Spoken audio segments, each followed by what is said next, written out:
Ned Kelly, le hors-la-loi en armure. Ned Kelly est sans doute le bandit le plus célèbre d'Australie.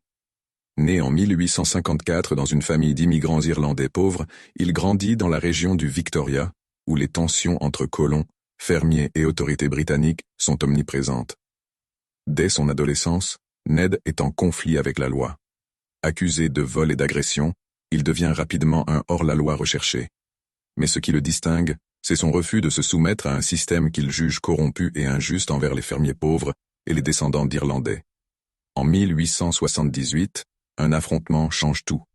Après une violente altercation avec des policiers accusés de harceler sa famille, Ned Kelly et son gang, composé de son frère Dan et de 2 complices, entrent en cavale.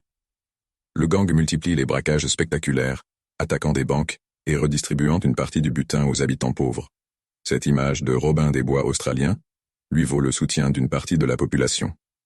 Mais la légende de Ned Kelly atteint son apogée lors de la bataille de Glenrowan en 1880. Conscient que la police est sur ses traces, Ned se prépare pour un dernier affrontement. Avec son gang, il forge une armure en métal artisanal, couvrant son torse et sa tête, devenant ainsi presque invincible face aux balles. Lors de la fusillade, Ned Kelly résiste pendant des heures, avançant lentement sous les tirs ennemis, une silhouette presque mythique.